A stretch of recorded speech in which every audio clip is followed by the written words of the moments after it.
Bismillahirrahmanirrahim. Dear students, Assalamu alaikum. Welcome to another lecture in respect of monetary and fiscal framework in Islamic finance. The course code, as you know, MBF 707, and this lecture series is coming from ComSat's Institute of Information Technology, Virtual Campus, Islamabad. Students, you remember we started developing the model of monetary policy in Islamic framework. We are in the process of developing complete monetary policy model in Islamic framework, and in the start of this lecture, let me share with you the sources of this lecture and the previous lecture.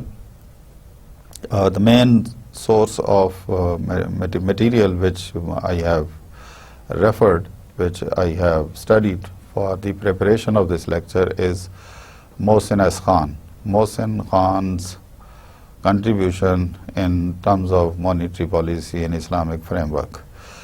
And in today's lecture, we will also incorporate some additional sources from the conventional system, and I have referred the book of Gregory Mankiw, Macroeconomics, 6th edition. So the monetary tools and the ISLM model, which has been incorporated in today's lecture, for the studying of this model, you are referred to the Gregory Mankiw books, Mankiw, Mankiw book on macroeconomics, just macroeconomics. Mankiw has written a number of books, but this lecture is referred to his book on macroeconomics. Students, Mohsin S. Khan actually has developed the monetary policy model following the ISLM framework in the conventional system. So that is why there is need to study the theoretical model which has been built in the framework of ISLM. So the topics which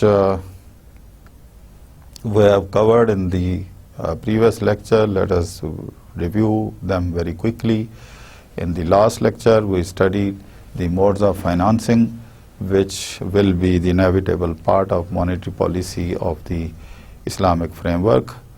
Then in this perspective, we discussed different modes of financing. For example, Mudarba financing, Musharaka financing, by Salam, by Muajjal, and then the hire purchase and the service charges, Murabha, these and Istisna. We discuss these different modes of financing which will make the part of Islamic monetary policy. Then we also discuss the significance of central banking. A central bank's role will be more complicated in Islamic framework. It is not so simple as it exists in the conventional system. It is not just dictating the discount rate or dictating the required reserve ratio or the other directives which are issued from time to time in conventional system by the central bank to the commercial banks. तो यहाँ पे central bank का जो role है वो share holder का भी हो सकता है, पार्टनर इन इन्वेस्टमेंट का भी हो सकता है, and in this perspective the central bank can also perform its duty to for the purpose of open market operation, and the open market operation will be on different grounds, because the commercial banks will not be considered as the institution charging and paying the interest, rather they will be investment avenues.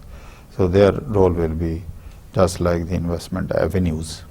the place of investment on the basis of partnership or on the basis of sharing of profit and loss. And the central bank can control expansion in the money supply or contraction in the money supply by changing the profit ratio, by issuing the certificates of permissible, the certificates which are permissible in Islamic financial system. The central bank can buy back the certificates, Musharaka certificates or other certificates. And we discussed, if the central bank is buying back its certificates, it means the expansionary monetary policy is being followed, and for the purpose of contractionary monetary policy, the central bank may be selling the certificates, the partnership-based certificates, to the commercial banks. So student, this was a brief review of what we have covered so far in the previous lecture. Now moving on to today's lecture's topics. Today we'll discuss theoretical model. Initially our focus will be the conventional structure of monetary policy in the framework of ISLM. As I mentioned earlier, for this, for the contents of ISLM, you are referred to the Gregory Mankiw book of Macroeconomics 6th edition. Or even you can read 5th edition, because ISLM framework is one and the same. It is basically Keynesian based model which you can study from any other book on macroeconomics. Then we will discuss the structure of the model in Islamic framework. With this perspective, we'll be discussing the banking sector, the significance of banking sector, and which makes part of the structure. And then, I beg pardon, and then central bank, the significance of central bank in the structure, and the significance of public sector. So these three entities will play a very important role in the structure in the structure of the Islamic monetary policy model. Then we, if time permits, we will also discuss some behavioral relationships.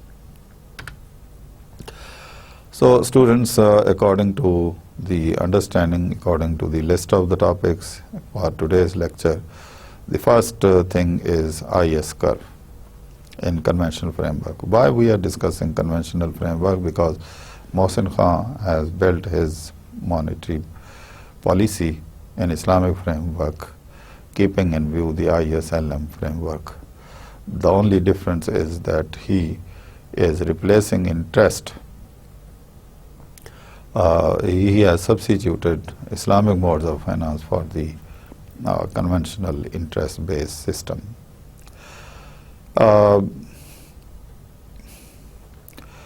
What is IS curve? IS curve is, it shows various combinations of the interest rates, which are indicated by R and Y, the output, that result in the goods market equilibrium. So basically, IS curve represents the goods market equilibrium.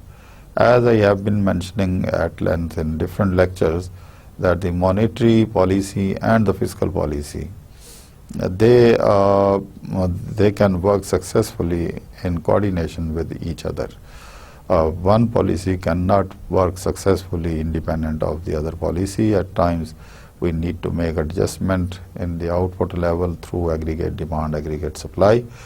And in conventional framework, in Islamic framework, we will not be discussing the interest rate, rather the rate of return from different industries, from different perspective. The expected rate of return from different projects will be discussed in the development of this ISLM pattern, on the pattern of ISLM, our own monetary policy system. So the IS curve is basically every point on the IS curve. IS curve is generally negatively sloped curve. It looks like this. This is how it is derived. How it is derived? Simple, the aggregate expenditure line, this one, this is aggregate expenditure line. This is the aggregate expenditure line on certain rate of interest. Now here in Islamic monetary policy, this will not be the interest rate, rather it will be either expected rate of return or the return which has been experienced and which has been calculated from the historical data of different projects and different industries or different manufacturing units, which can be calculated very easily either through regression analysis or through other statistical tools. The expected rate of return can be calculated, and that can be incorporated for the derivation of the curve. I will not derive the curve in Islamic framework, but just to give you the idea that in conventional framework, what does IS stand for and what does LM stand for, और Islamic framework में इनके parallel क्या concept होंगे और ये conventional ISLM framework किस तरीके से कंसेप्चुअली चेंज हो जाएगा इस्लामिक फ्रेमवर्क में। तो इस्लामिक कन्वेंशनल फ्रेमवर्क में हम इसको इस तरह लेते हैं कि एट गिवन इंटरेस्ट रेट, ये नीचे वाले ग्राफ में R1 के नाम से ये शो किया गया है। This is the initial interest rate on which the volume of investment is indicated। ऊपर वाली डायग्राम के ऊपर वाले हिस्से में R1 जहाँ I के साथ इनकॉर्पोरेटेड है, ये वही C+I+G इक्वेशंस है क्लोज्ड इकोनॉमी में जो एक्सपेंडिचर कर्व के नाम से यहाँ शो की गई है। तो जैसे ही इंटरेस्ट रेट चेंज होता है, for example interest rate is decreased from R1 to R2, तो इसका नतीजा ये होता है there is relatively cheaper borrowing available from the monetary system, from the banking system. People rush to the banks, they borrow money for the purpose of investment, और मुल्क के अंदर इन्वेस्टमेंट बढ़ जाएगी, and the aggregate demand curve, what happens, it shifts upward like this. The investment is added, upward arrow ये दिखाया गया है, और then this curve is shifted upward. As a result, through multiplier process, the output is expanded from Y1 to Y2. And this is how the IS curve is derived. So there were two equilibrium. One equilibrium was at Y1 and when there was high interest rate. And at equilibrium Y2, there is another output, and this is expanded output. This output is higher than the previous output when the interest rate is decreased. तो Islamic framework में ये कैसे होगा? Islamic framework में अगर because there will be a competition among the banks, there will be competition among the businesses. Business जो हैं वो utmost effort कर रहे होंगे, मेहनत करेंगे, and through participatory type investment base, they will try to incorporate better technology. They are expected to satisfy the consumers in the best possible way without cheating and without involving in the haram activities, the non-permissible economic activities, जिसमें गरर ना हो, जिसमें धोखा ना हो, जिसमें black marketing ना हो, जिसमें कंज्यूमर की एक्सप्लॉयटेशन ना हो. So in short, in Islamic framework, the financial institutions which will be working as investment companies, they will try to satisfy their clients by offering better return. So if they offer better return, there will be more investment and there will be expansion in the output through capital formation. And just like here, the aggregate demand curve of the economy has shifted upward through interest rate, but in Islamic framework, this shift in the aggregate demand curve will be through increase in expected return from the projects. ایک difference یہ ہو گیا. دوسرا فرق یہ ہوگا کہ Islamic framework میں this return will not be constant. This may vary depending upon the actual profit, the agreed proportion in the profit when profit is distributed according to the agreed point, تو rate of return جو ہوگا وہ change ہو جائے گا. تو لہذا یہاں اس آئی S کرو کو سامنے رکھ کے اسلامک فریم ورک میں مانیٹری پالیسی کیسے فنکشن کرے گی for the expansion of investment, اس کے دو میجر ڈفرنٹ پوائنٹس ہوں گے. نمبر 1، کنونشنل سسٹم میں انٹرسٹ ریٹ جو کہ پری ڈیٹرمنڈ ہوتا ہے، جو نون ہوتا ہے، وچ ڈز ناٹ چینج، وہ چارج ہوتا ہے. لیکن اسلامک فریم ورک میں یہ ریٹرن ہوگا یا ایکسپیکٹڈ ریٹرن ہوگا، اور یہ competition through competition, if this return is better, if the opportunity cost is low, there will be more investment in the economy. تو اس کی وجہ سے پھر والیوم آف انویسٹمنٹ جو ہے وہ بڑھے گا. تو basically increasing profit mean decreasing opportunity cost. تو بالکل اسی طرح یہ جب ایکسپینشن ہوگی it will be on the basis of rising expected return. Volume of investment بڑھ جائے گا, there will be more investment. Number 2 دوسرا ڈفرنس یہ ہے کہ کنونشنل فریم ورک میں this interest rate is given and it does not change. This return does not change. But in Islamic framework, since it is market based, market oriented, اگر profit earn زیادہ ہو جاتا ہے agreed proportion کے مطابق جو actual amount distribute ہوگی as dividend among the shareholders اور the partners, that will be different amount but proportion will remain the same. تو اس طریقے سے یہ زیادہ ہوگا, یعنی یہ میجر ڈفرنس ہے یہاں. تو ظاہر ہے کہ اب اس کی shape of the I S کرو کیا ہوگی, ڈیفینیٹلی یہ اس کو ہم یہاں آئی ایس کرو کہہ رہے ہیں because the interest determines the cost of the cost of borrowing, لیکن وہاں اسلامک فریم ورک میں ایکسپیکٹڈ ریٹرن زیادہ ہونے کی وجہ سے انویسٹمنٹ بڑھے گی. تو what will be the shape of I S curve یا اس کو کیا کہیں گے, that is to be determined. لیکن کنسیپچولی یہ ہوگا کہ یہاں by decreasing interest rate the cost of borrowing is decreasing and people investors are encourage to invest more. لیکن اسلامک فریم ورک میں expected return which are based on participatory which are based on participation in the investment and the sharing of profit and loss. If expected returns are increased, then the volume of investment will increase and the expansion in the output will occur and aggregate demand will increase. یہ major difference ہوگا. تو اس لیے میں نے کہیں بھی اس lecture میں Islamic framework میں کوئی میتھمیٹکس یوز نہیں کیا, کوئی ڈایاگرام اسلامک فریم ورک میں نہیں بنائی, because we are not sure what will be the shape of the curves, but conceptually this is how it will happen in order to make you understand کہ if you are functioning in conventional framework تو Islamic framework میں اس کے parallel چیزیں کیا ہوں گی.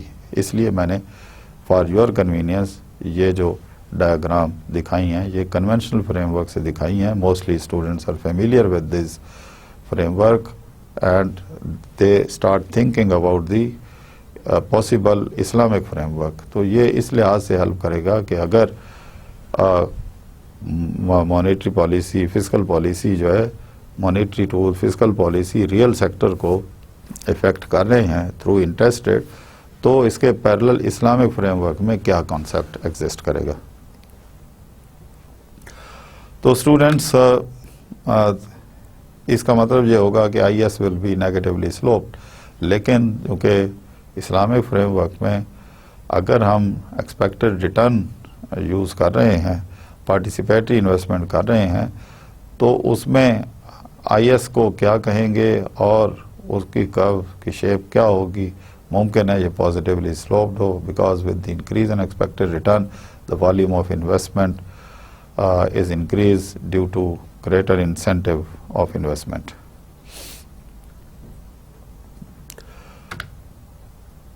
تو اس میں کمپیریٹیو اسٹیٹک انالیسز ہے. اگرچہ کمپیریٹیو اسٹیٹک فریم ورک میں ہی محسن عز خان نے ایکولیبریم کو ڈسکس کیا ہے, لیکن میرا خیال ہے کہ یہ ڈائنامک فریم ورک میں ڈسکس ہوگا ایکولیبریم, جس میں کوئی ایک پوائنٹ آف ایکولیبریم تو نہیں ڈٹرمن ہوگا, but the direction of the direction will be determined in Islamic frame work.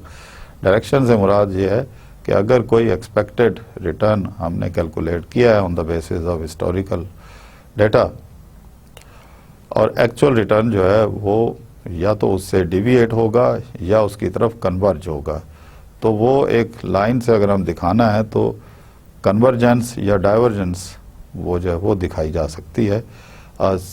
اس طرح سے کینیزین کراس کی مدد سے ایکولیبریم شو کرنا وہ میرا خیال ہے پاسبل نہیں ہوگا Islamic monetary fiscal policy framework میں.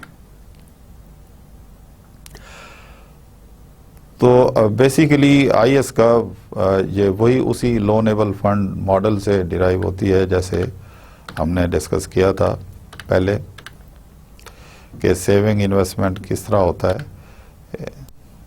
یہ جو ہے لیکن اسلامی فریم ورک میں چونکہ سیونگز جو ہیں savings which are deposited to the banking system, they are not paid fixed interest. They are basically either there can be two arrangements. یا تو وہ ڈیمانڈ ڈپازٹس میں جائیں گے یا پھر انویسٹمنٹ ٹرانزیکشن میں جائیں گے. تو موسٹلی لوگوں کی کوشش ہوگی سیورز کی کہ وہ انویسٹمنٹ بیسڈ ڈپازٹس میں یا ٹرانزیکشنز میں اپنے سیونگز کو یوٹیلائز کریں. اگر وہ اس میں یوٹیلائز کر رہے ہیں تو then they are sharing the loss and the profit. تو اس طریقے سے اس میں کروز کا تو ہم کچھ نہیں کہہ سکتے کیا ہوگا, but parallel to this the concept is لوگوں کے جو اگر جو ہے وہ ڈیمانڈ ڈپازٹس میں اگر وہ جمع کروا رہے ہیں تو ڈیمانڈ ڈپازٹس میں ان کو سروس چارجز پے کرنے پڑیں گے اور پھر سال کے اینڈ پہ زکوٰۃ بھی دینی پڑے گی. تو زیادہ چانس یہ ہے کہ اسلامک مانیٹری فریم ورک میں سیونگز جو ہوں گی بینکوں کے پاس وہ انویسٹمنٹ ایونیوز میں زیادہ آئیں گی, اس لیے وہاں پہ یہ جو ایک امبیلنس ہوتا ہے مانیٹری اور ریئل سیکٹر کے درمیان وہ ریڈیوس ہوگا.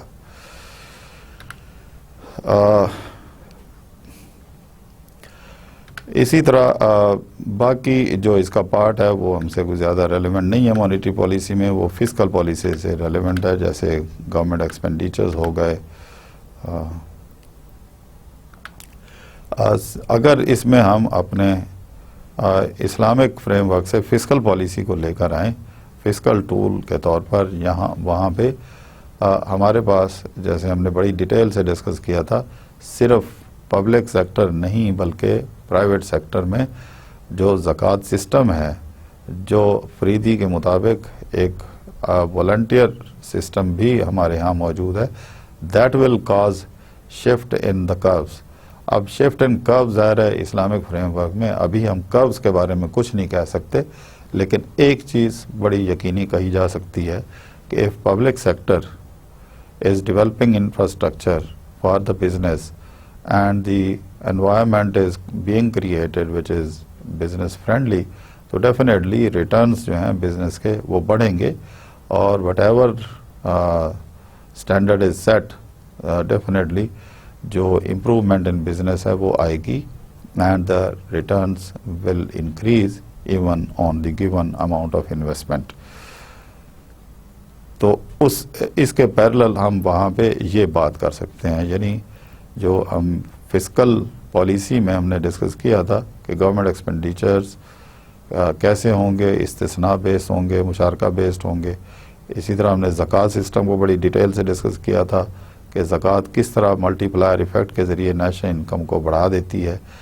تو اگر ہمارا given the monetary set up, اگر فسکل پالیسی کے ساتھ اس کو کوآرڈینیٹ ہم نے کرنا ہے، تو پھر فسکل پالیسی کے تھرو جو لانگ ٹرم آبجیکٹو سیٹ کیے گئے ہیں، if economy, Islamic economy is successful in building conducive environment in the development of infrastructure اور زکوٰۃ سسٹم بڑی سکسیزفلی امپلیمنٹ ہوتا ہے، تو پھر ہر پوائنٹ کے اوپر جو بھی مانیٹری سسٹم سے انویسٹمنٹ ہوں گی، جو بینکس انویسٹمنٹ کے فریم ورک میں موڈز آف فائنانسنگ انٹروڈیوس کروائیں گے، اس میں ہر پروجیکٹ پہ ریٹ آف ریٹرن بڑھنے کے چانسز ہو جائیں گے. تو اگر fiscal policy and coordination with the monetary policy implement ہوگی، تو then the given projects will be accruing more return and more profit. یہ وہ سارا سسٹم جو ہم نے آئی ایس کے شفٹنگ میں ہم یہاں اسلامک فریم ورک میں یہ اس طرح کی شفٹنگ نہیں، یہ میں اس لیے بتا رہا ہوں کہ ہمارا جو اسلامک مانیٹری فریم ورک ہے فسکل پالیسی کے ساتھ کوآرڈینیٹڈ، وہ اس سے کس طرح ڈیفرنٹ کام کرے گا، ہم اس طرح سے شاید ابھی نہیں دکھا سکتے اسلامک فریم ورک میں. اس کے بعد the theory of liquidity preference, یہ ہم ڈیٹیل سے ڈسکس کر رہے ہیں. لیکوڈیٹی یہاں لیکوڈیٹی پریفرنس کا شاید کانسیپٹ جو ہے وہ اتنا ویلڈ نہ ہو اسلامک فریم ورک میں. اسلامک فریم ورک میں ایسا کبھی نہیں ہوگا کہ منی سپلائی بڑھا دی جائے with the expectation of interest rate, کیونکہ انٹرسٹ کا تو سوال ہی پیدا نہیں ہوتا. تو اگر مانیٹری ایکسپینشن ہوگی، جیسے میں نے پہلے ذکر کیا اس سے پہلے لیکچر میں، کہ monetary expansion through the sale and purchase of certificates by the central bank of the country, تو جب وہ ایکسپینشن اور کنٹریکشن ہو رہی ہے، دیر از نو کوشچن آف لیکوڈیٹی پریفرنس. یقینی طور پہ البتہ یہ ہوگا کہ اگر اکانومی میں ریٹرنز کم ہو رہے ہیں تو لوگ کچھ عرصے انتظار کر سکتے ہیں، اپنے فنڈز اپنے پاس رکھ سکتے ہیں، لیکن ہمارے پاس جو بلٹ ان سسٹم ہے زکوٰۃ کا، وہ ایک موٹیویٹنگ فیکٹر ہے جس کی وجہ سے شاید لوگ لیکوڈیٹی پریفرنس کو پریفر نہ کریں، لیکوڈیٹی ٹریپ کا آپشن یہاں پہ ایگزسٹ نہ کرے، بلکہ آئیڈل رکھنے کی بجائے جب لوگ زکوٰۃ دیتے ہیں تو آٹومیٹک سٹیبلائزر کے ذریعے جو ایک ایگریگیٹ ڈیمانڈ کے اندر جو ریسیشنری پیریڈ کے دوران بھی ایک جان رہتی ہے، ایگریگیٹ ڈیمانڈ ایک ہائر لیول پہ رہے گی، کیونکہ ریسیپینٹ آف زکوٰۃ جو ہے وہ پیسے ریسیو کر کے کہیں نہ کہیں خرچ کر رہے ہوں گے. ایسا نہیں ہے کہ وہ بالکل بھوکے مر رہے ہوں، کیونکہ لوگوں کے پاس اگر آئیڈل منی ہوگی تو ان کو زکوٰۃ پے کرنی پڑے گی. تو آٹومیٹک سٹیبلائزر کے ذریعے ادھر سے ڈیمانڈ موٹیویٹ ہوگی اور اس طرح کی ریسیشنری یا ڈپریشن، گریٹ ڈپریشن جو ہے وہ سچویشن پیدا نہیں ہو سکتی. یہ صرف لیکوڈیٹی پریفرنس یا لیکوڈیٹی ٹریپ کے جو آپشنز ہیں یہ کنونشنل سسٹم میں آئی ایس ایل ایم کے فریم ورک میں ایگزسٹ کرتے ہیں، جہاں پہ صرف اور صرف جو لنکیج ہے کوانٹٹی آف منی کا وہ انٹرسٹ ریٹ کے ساتھ ہے. تو لوگوں کے پاس ایک ہی آپشن ہے کہ وہ فکسڈ ریٹ چارج کر سکتے ہیں یا پے کریں گے، بانڈ سیل کریں گے، بانڈ پرچیز کریں گے. یہاں ہمارے اسلامک فریم ورک میں یہ چیز ایگزسٹ نہیں کرے گی.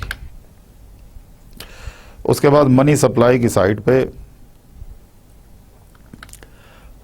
یہ آپشن کنونشن بینکنگ میں، کنونشنل مانیٹری پالیسی میں یہ آپشن موجود ہے کہ demand for real money balances, جس میں M over P and demand side کے اوپر پھر it is function of are.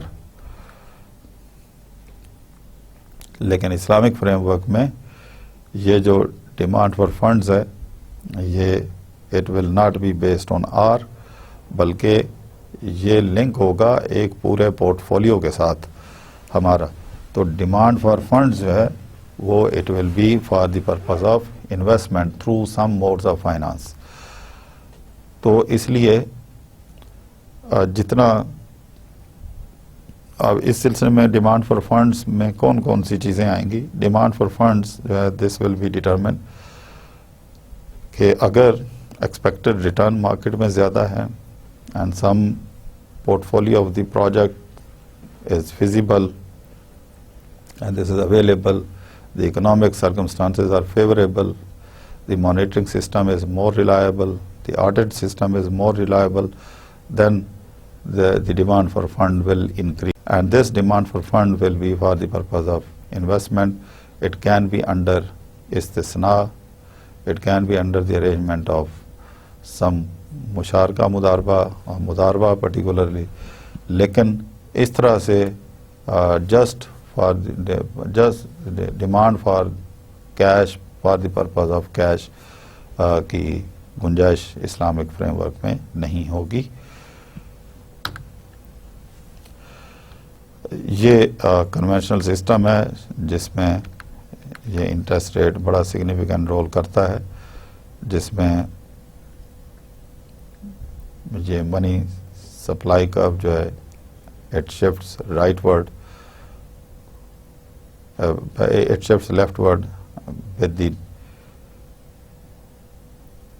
increase in price or with the increase in quantity of money from with the decrease in money balance, with the increase in R, with the increase in R interest rate اگر بڑھ جاتا ہے. Interest rate کیسے بڑھے گا کہ اگر central bank of the country جو ہے وہ quantity of money decrease کر دے.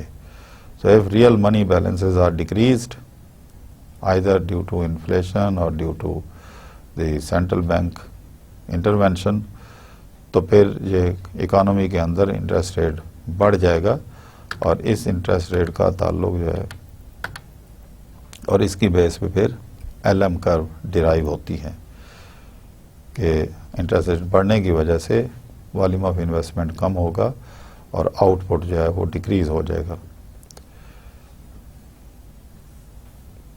ٹھیک ہے, لیکن اسلامک فریم ورک میں سینٹرل بینک کا یہ رول نہیں ہے. ہم نے پچھلے لیکچر میں بھی ڈسکس کیا کہ اسلامک فریم ورک میں, مانیٹری پالیسی فریم ورک میں, the role of central bank is very critical and بہت بڑا رول ہے, جس میں number 1 central bank can also be participatory type of investor with the commercial banks. Number 2, central bank can sell and buy musharka or mudarba certificates یا کوئی اور certificates to the commercial banks for the purpose of management of quantity of money in the economy. Central bank monitoring کا role کرے گا, audit کا role کرے گا. Central bank ایک بہت بڑا کردار ادا کرے گا in order to view the feasibility of the projects which are being launched by the commercial banks.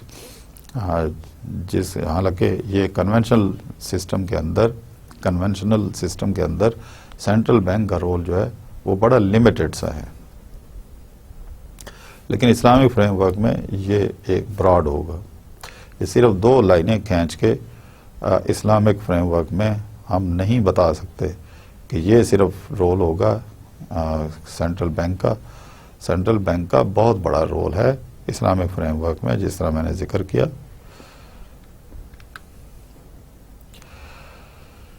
Well students, یہ ہم نے کنونشنل کو سامنے رکھ کے اس کے ساتھ ساتھ میں نے آپ کو بتایا کہ اسلامک فریم ورک میں اس کا کوئی الٹرنیٹو موجود ہے, وہ ہم نے ڈسکس کیا, کیونکہ کنونشنل سسٹم کے اندر یہ آئی ایس ایل ایم جو کروز ہیں, شاید اسلامک سسٹم کے اندر یہ آئی ایس ایل ایم کرو ایگزسٹ نہیں کرتی, لیکن اس کے پیرل الٹرنیٹو جو سبسٹیٹیوٹ کانسیپٹ موجود ہے. انٹرسٹ کے بدلے میں ریٹرن یا ایکسپیکٹڈ ریٹرن, پروفٹ شیئرنگ, لاس شیئرنگ کانسیپٹ موجود ہے. تو اس لیے اب اب اسلامک فریم ورک میں یہ تھیوریٹیکل ماڈل ہم ڈسکس کریں گے. تو اسٹوڈینٹس، آپ نے اگر یہ کنونشنل فریم ورک میں ISLM پڑھنا ہے تو کتاب میں نے بتا دی، مین کیو کی کتاب سے یا کسی اور بک سے آپ پڑھ سکتے ہیں کہ ISLM ہے کیا، تاکہ اس کے الٹرنیٹو کے طور پہ ہم جب مانیٹری پالیسی ڈسکس کرتے ہیں اسلامک فریم ورک میں آپ اس کو سمجھ سکیں.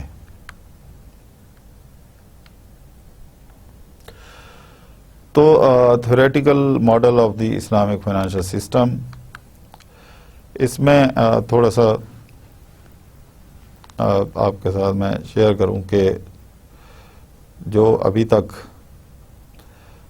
اس میں محسن خان نے جو اپنا جو theoretical model for Islamic financial system develop کیا ہے، اس نے کن لیڈنگ اکانومسٹ کو ماڈل بنا کے سامنے رکھ کے یہ ماڈل ڈیولپ کیا ہے. اس میں جو لیڈنگ اکانومسٹ ہیں ان کے فائنینشیل ماڈلز کو اس نے خاص طور پہ ریفر کیا ہے. وہ ہے ٹوبنز ماڈل ہے، اس کے علاوہ برینارڈ ماڈل ہے، and Modigliani model, Papademos model of monetary theory کو، جو فائنینشیل سسٹم یا فائنینشیل ماڈلز کو اس نے ایز اے اسٹینڈرڈ سامنے رکھ کے یہ ڈیولپ کیا ہے اپنا اسلامی فریم ورک. میرا تھوڑا سا ادھر سے اس سے محسن خان سے اختلاف ہے، جیسے میں نے پہلے بھی ذکر کیا کہ ایگزیکٹلی ISLM کے فریم ورک میں ہمارا ماڈل فنکشن نہیں کر سکتا. محسن خان شاید ISLM فریم ورک میں ایک مس انڈرسٹینڈنگ ان کی ہے کہ بڑی آسانی سے کوئی ریٹ آف ریٹرن کو انٹرسٹ سے ریپلیس کر کے تو ISLM کرو بن جائیں گی. اسلامی فریم ورک میں اس طرح کی کرو بننا بہت مشکل ہے، اس لیے کہ یہ زیادہ ڈائنامک ماڈل ہے، جبکہ ISLM فریم ورک جو ہے ایک اسٹیٹک ایکولیبریم ماڈل ہے، جس میں کمپیریٹو اسٹیٹک انالیسس زیادہ ہے. اسی طرح محسن خان نے جو جن اکانومسٹ کا ذکر کیا ہے، یقیناً یہ وہ اکانومسٹ ہیں جن کے ماڈلز میں انٹرسٹ بڑا سگنیفیکنٹ رول پلے کرتا ہے، اور اس کو پھر ایکسچینج ریٹ کے ساتھ بھی لنک کیا گیا ہے. آگے چل کے ہم ڈسکس کریں گے کہ اسلامی فریم ورک میں ایکسچینج ریٹ جو ہے اس کا تعلق انٹرسٹ سے زیادہ، امپورٹ اور ایکسپورٹ سے زیادہ لنکڈ ہوگا. تو اسلامک فریم ورک میں تھیوریٹیکل ماڈل اس طرح سے بلٹ ہوگا، جس کے ہم نے 3 سٹیپس میں ہم ڈسکس کریں گے. The first one, structure of the model will have 3 main concepts and components. Number 1, banking sector. Number 2, central bank. And number 3, public sector. یہ 3 پرسپیکٹو جو ہے ڈسکس ہوں گے، جس میں سیکنڈ سٹیج کے اوپر بیہیورل ریلیشن شپس، کہ اگر ایک ویریبل چینج ہوتا ہے تو دوسرا کیسے چینج ہوگا. Then we will also discuss the possible solution of the model in Islamic framework. So, structure of the model.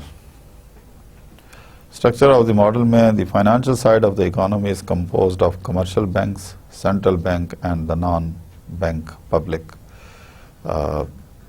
Any commercial banks, it's very clear. Central bank کا ایک اہم رول ہوگا، یہ ہم نے ڈسکس کیا. کمرشل بینکس کا میں نے بتایا، کمرشل بینکس کے پاس کیا آپشنز ہوں گے، کیا موڈز آف فائنانس، کیا فنڈز ہوں گے. اور اسی طرح کچھ نان بینک پبلک جو کلائنٹس ہو سکتے ہیں، انٹرپرائزز ہو سکتے ہیں، یا متعارفہ کمپنیز ہو سکتی ہیں، تو جن کو نان بینک ہم پبلک کہہ سکتے ہیں. So, additionally, the model contains a single commodity that is both produced and consumed domestically. اس کا ابھی in order to keep model simple, we are not considering the foreign sector. So, اس کو ہم نے local level پہ domestic level تک محدود رکھا ہے. The goods which is produced within the economy will also be consumed within the economy.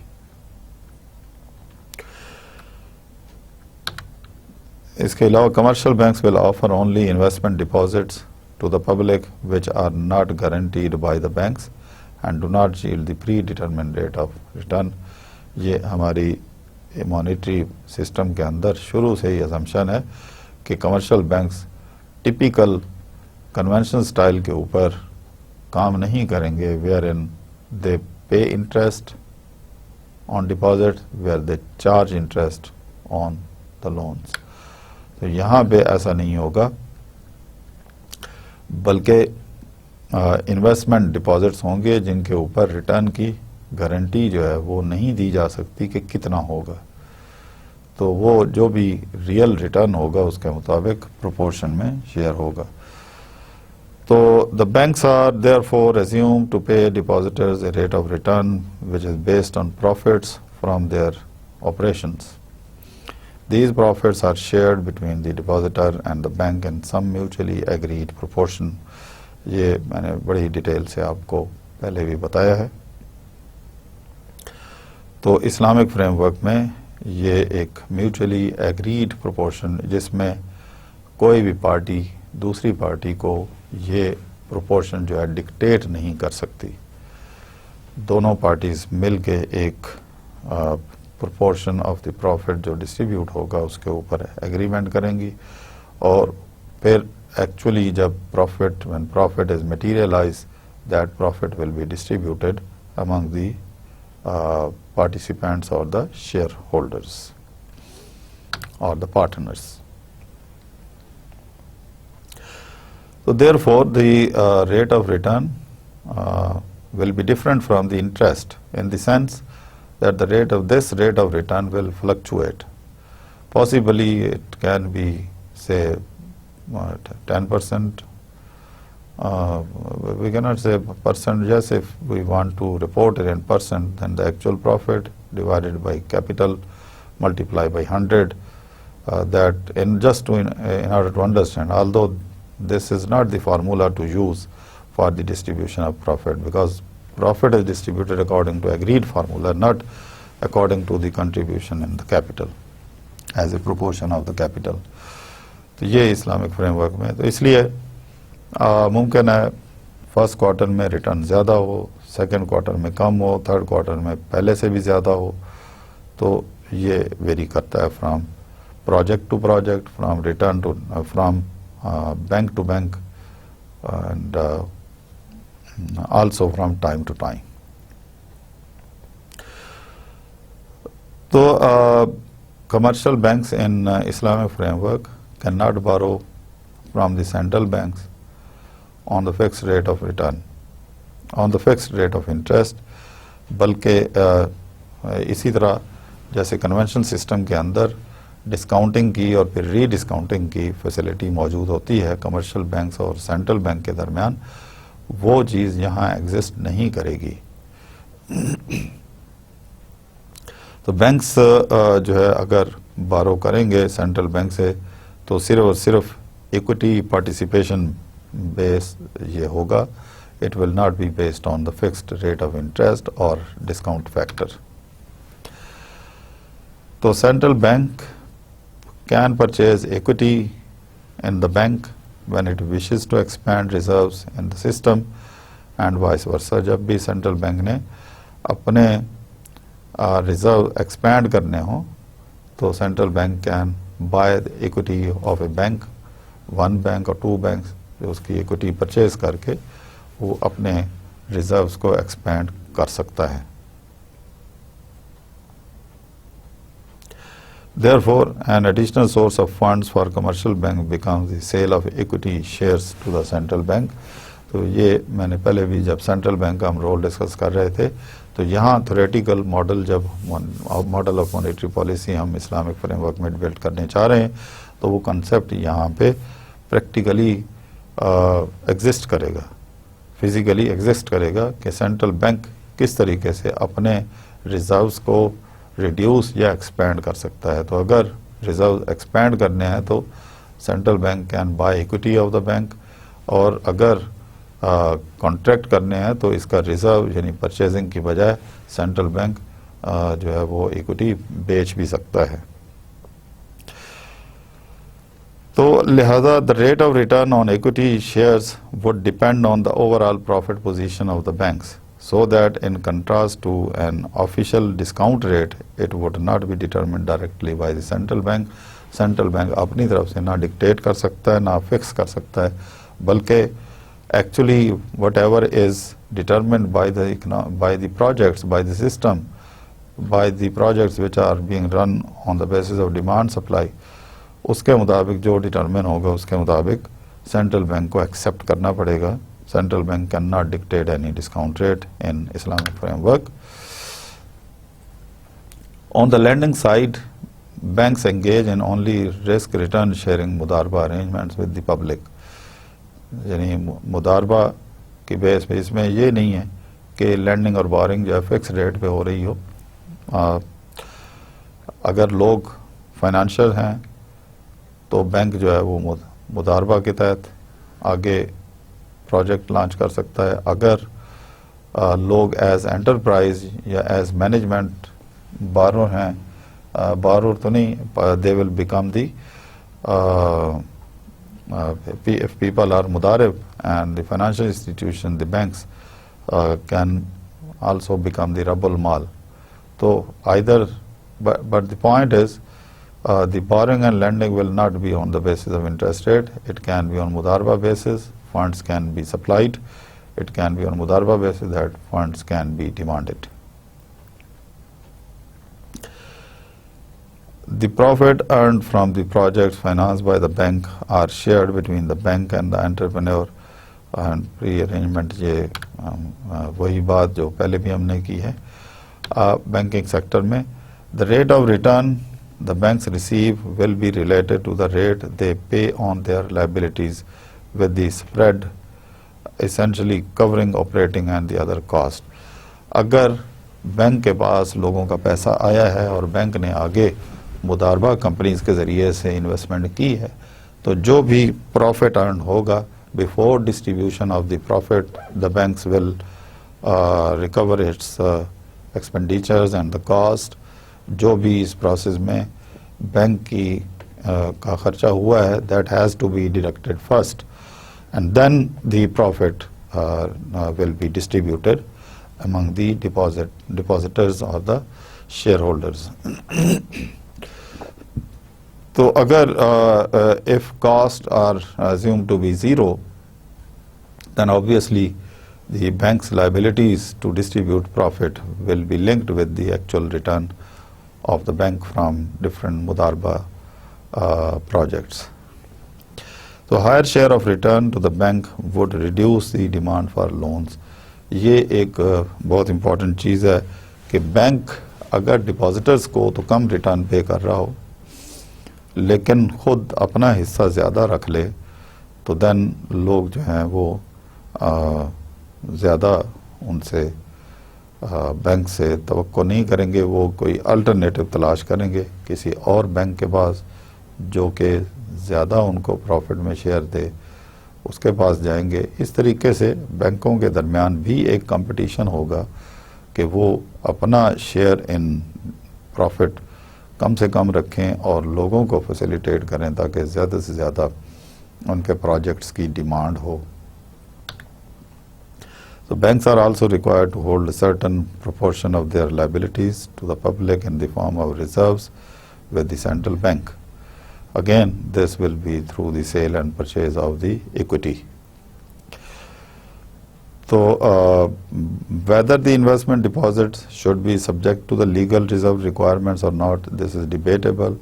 کچھ لوگ کچھ فقہا کچھ اسکالرس کی رائے ہے کہ یہ reserves in terms of reserve, these investment certificates and I beg pardon, I repeat it, کہ انویسٹمنٹ ڈپازٹس جو ہیں کیا ان کو ریزرو ریکوائرمنٹ کے لیے رکھا جا سکتا ہے یا نہیں رکھا جا سکتا. It is debatable. کچھ فقہا کچھ اسکالرس کی رائے ہے کہ یہ بالکل پھر اسی طرح کام کرے گا جیسے انٹرسٹ بیس سسٹم, مانیٹری سسٹم کام کرتا ہے. इसलिए इससे अवॉइड करना चाहिए लीगल रिजर्व रिक्वायरमेंट के तौर पर जो है इन्वेस्टमेंट डिपॉजिट्स को यूज़ ना किया जाए। लेकिन कुछ स्कॉलर्स इसके बरक्स कहते हैं, वो कहते हैं कि इसमें कोई हर्ज नहीं है। In good faith, in the interest of the economy, in the interest of the system, in the interest of the stakeholder, अगर बैंक कोई ऐसे मैयर्स लेता है लेकिन कोई बैड इंटेंशन ना हो तो it can be done, this arrangement is feasible. So it is assumed so far that the banks hold reserves at the central bank without necessarily implying that such holdings are mandatory. अभी जो existing situation ये है, जो bank कर रहे हैं इस्लामी framework में, वो ये कि वो अपने रिजर्व्स होल्ड करते हैं विद सेंट्रल बैंक, लेकिन ये कोई मैंडेटरी या सेंट्रल बैंक की तरफ से कोई कंपल्सरी रिक्वायरमेंट नहीं है, जैसा कि कन्वेंशनल सिस्टम के अंदर ये कंपल्सरी रिक्वायरमेंट है, required reserve ratio which is legally announced and every commercial bank has to follow in the conventional system. The central bank's liabilities consist of reserves of the commercial banks. We have already discussed. High-powered money in the economy is by definition equal to the stock of the bank reserves, which can be foreign currency, which can be other reserves, which can be the certificates. And on the asset side, the central bank holds I beg pardon. On the asset side, the central bank holds equity shares of the commercial bank, and the rate of return on these is market-based. It is not fixed by the central bank as the discount rates are fixed. The supply of reserve is changed by the central bank through variation in the stock of the bank equity shares. Central bank can buy can buy equity in the commercial banks. Central bank can sell equity shares in the shares of the commercial banks, so through which they can make adjustment in the amount of money or the quantity of money in the in the banking system. Now this was as far as central bank is concerned. Now public sector, from the theoretical model, what is the role of public sector? Commercial banks are the only financial intermediaries in the economy. Investment deposits in the banking system represent the financial wealth of the public. So what is the public sector here? Public sector is you and me who deposit money with the financial institutions, and this is in fact the wealth of the money which is kept as amana or trust with the financial institutions. Now it depends upon the arrangement which we want to undergo with the financial institution, whether we want to keep our deposits as demand deposits or we want to participate in some type of investment under some arrangement with the financial institution. So total wealth of the public is equal to the financial wealth and its stock of capital. The public has basically two sources of funds. First, मुदारबा financing, and the second, its own savings. जैसे मैंने बताया कि वो मुमकिन है सारे के सारे फंड जो है डिमांड डिपॉजिट्स में रखना चाहें लोग, वो रख सकते हैं, लेकिन प्रेफरेबली लोग चाहेंगे क्योंकि उसके ऊपर उनको फिर ज़कात भी पे करनी पड़ेगी और रिटर्न भी ज़्यादा नहीं होगा।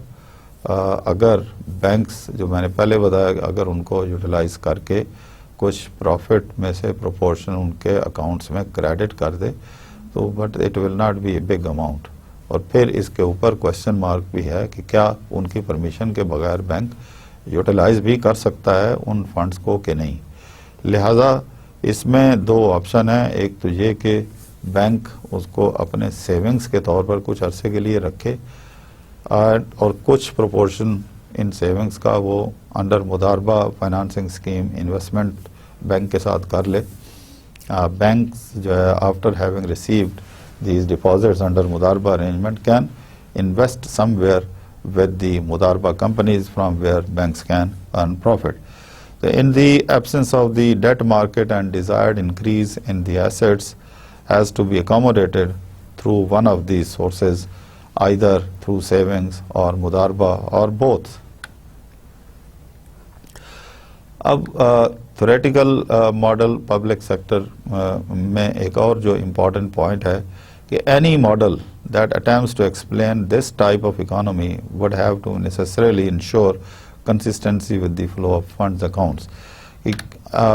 Either using savings or using funds as Mudarba financing or some other financing arrangement, but the banks will have to make sure that the system is sustainable and this system works consistently so that the upheavals in the financial transaction should be avoided or managed. तो students अब हम theoretical model जो है behavioural relationship की तरफ आते हैं.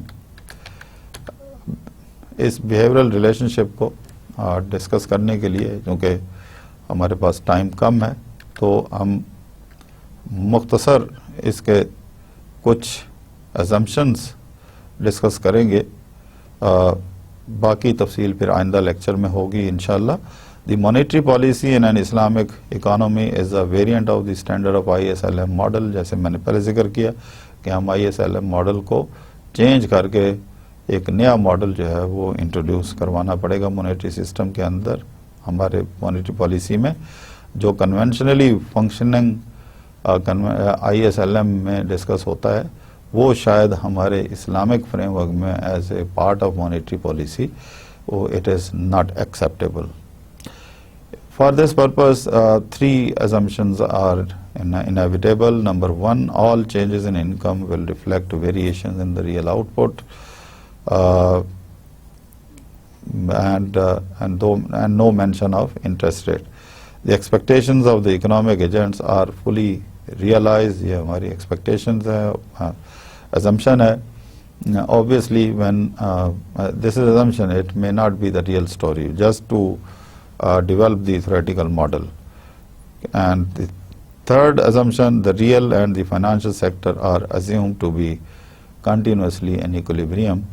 Again, this is assumption, this is not the real story. ISLM I have already discussed, but in our framework we will be having no single interest rate, predetermined rate of riba. Rather, it will be the funds will be available under Mudarba arrangement or some other arrangements, and this will be the positive function of income. If there is more income, there will be more savings. If there is more expected return, people will be encouraged to come under the Mudarba financing arrangement. So net wealth at the beginning of the period is assumed to affect both investment saving, with the former affecting the dominating effect. Basically, जो हमने fiscal policy में भी ये discuss किया था कि जो assets जो हैं, एग्जिस्टिंग एसेट्स जो हैं वो बहुत इम्पॉर्टेंट रोल करते हैं जो बिगनिंग में होते हैं. जितने लोगों के पास सेविंग्स ज़्यादा होंगी और आगे अगर चैनलाइज करने के लिए मुदारबा फाइनेंसिंग स्कीम्स लिमिटेड हैं तो this will put pressure on the rate of return downward. And if on the other side the Mudarba financing opportunities are more, the experts are more in the economy, then the volume of investment and the saving which are available with the people, they can be invested with the better expectation of return. तो students फिर हम इसको further detail जो है theoretical model और behavioural relationship जो है इसको हम मैंने साथ साथ इसको एक्सप्लेन किया है when I was discussing the ISLM model. Therefore I think it will be just wastage of time to discuss it again, but you can read these slides. That for your convenience I have developed these slides separately. Otherwise, when I was just summing up when I was discussing the ISLM model, I have discussed the options from monetary policy and Islamic framework, how R will be replaced by the other return from other modes of financing. Then what are the components of theoretical model in Islamic framework, the structure of model we discussed. There are three pillars of the structure, and banking sector, central banking, and the public sector. And then on the behavioral relationship, since we have already discussed at length how the theoretical model in behavioral relationship, what are the basic assumptions. Basically these assumptions I did not mention in the beginning, but here there was need to list them down, and these assumptions are for the development of any theoretical model, the assumptions are inevitable. जब भी आप किसी model को criticise करते हैं तो basically आप उसके assumptions को क्रिटिसाइज कर रहे होते हैं, तो ये भी ज़ाहिर है ऑब्जेक्शनेबल हैं. इकोनॉमिक एजेंट्स जैसे सेकंड है, expectations of economic agents are fully realized, तो रियल लाइफ में ऐसा नहीं होता. हाँ, अलबत्ता इस्लामिक फ्रेमवर्क में हम ये ज़रूर कह सकते हैं कि कोई चीटिंग नहीं हुई. जो चीज़ें प्रॉमिस की गई थी कि ट्रांसपेरेंट होंगी, एक्चुअल प्रॉफिट या लॉस जो है वो क्लियरली बताया जाएगा, उस फ्रेमवर्क में ये अजम्पशन बड़ी वैलिड है. लेकिन जो एक्चुअल रिटर्न अगर आप सोचें कि वो अगर जो एक्सपेक्ट कर रहे हैं उतना ही रियलाइज होगा, this will not be appropriate assumption. लेकिन very carefully expectations of the economic agents are fully realised. इसका मतलब ये है कि जो उन्होंने अपने जहन में इस्लामिक फ्रेमवर्क में सोचा था, the system is functioning in accordance with the Islamic principles.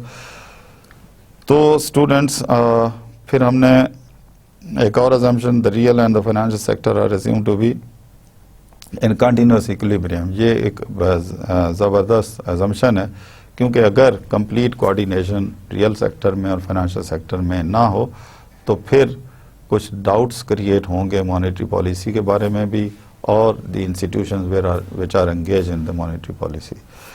तो मुख्तसरन ये कि ये सारी चीज़ें मैंने डिटेल से आपको during the explanation of ISLM मैंने एक्सप्लेन की हुई हैं, but for your convenience they are part of your lecture. You can read them in order to better understand the monetary policy behavioral relationship. So dear students, I hope this was helpful. Although monetary policy framework is relatively difficult from the fiscal policy, but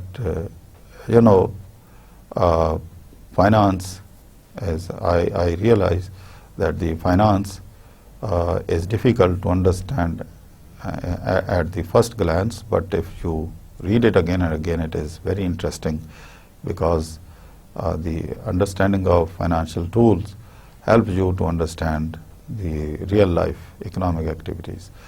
So I hope you will repeatedly watch this video and read the PowerPoint slides in order to better understand the concept, and in order to compare the theoretical model of Islamic monetary theory and monetary policy with the, in order to compare it with the conventional system, I have suggested you to read the ISLM model from the any conventional textbooks on macroeconomics, and one of them I am referring is the macroeconomics written by Gregory Mankiw. The book is very simple, and I hope if you read it, it will be very helpful in understanding the conventional system, because if you do not understand the conventional system of monetary policy, then it won't be possible for you to devise and then design